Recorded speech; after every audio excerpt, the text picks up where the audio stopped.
আমি একবার রান্না বাড়া করেছিলাম, আমার মনে আছে, তরকারি রান্না করেছিলাম যখন আমি সৌদি আরবে ছিলাম। আমার ফ্যামিলি আমার সাথে ছিল, মিসেস হসপিটালে ভর্তি ছিলেন, তো বাচ্চাদের জন্য আমার মনে আছে আলু এবং ডাল দিয়ে একটা তরকারি রান্না করেছিলাম। দুর্ভাগ্যের বিষয় যে সেই তরকারি আমি ছাড়া পরিবারের সদস্যদের কেউ খায়নি।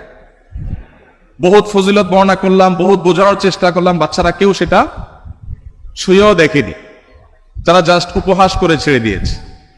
অথচ সে আলু আর ডাল রান্না করতে যে পরিমাণ কষ্ট আমার গেছে, যে পরিমাণ ঘাম আমার ঝরেছে, যে পরিমাণ পেরেশানি আমার হয়েছে, সেটা আমি বলে তাদেরকে বোঝাতে পারতাম না।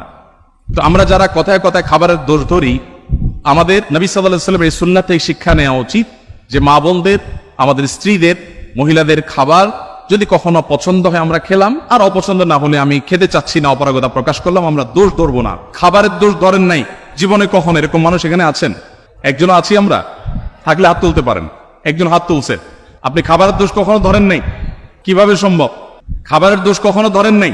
লবণ কম হয়েছে, এর চেয়ে ভালো হইতে পারতো, এরকম কখনো বলেন নাই? মাশাআল্লাহ, তো আপনি তো মহামানব। দেখুন, এক এলাকায় একজন হুজুর ছিলেন, এলাকার প্রায় সব বাসায় হুজুরের দাওয়াত খাওয়া শেষ। কোন মহিলা রান্না করে ওই হুজুরকে খাবার খাইয়ে কখনো শান্তিতে থাকতে পারতো না। প্রত্যেকটা দাওয়াতের পর ওই হুজুর একটা না একটা দোষ বাইর করতেন। হয় এখানে লবণ একটু কম হয়েছে, না হলে ওখানে হলুদটা একটু কম হয়েছে, কালারটা একটু ত্রুটি আছে, কোনো না কোনো দোষ তিনি ধরতেন। সেই এলাকায় একজন শিক্ষিত পুত্রবধূ এলেন বাহির থেকে।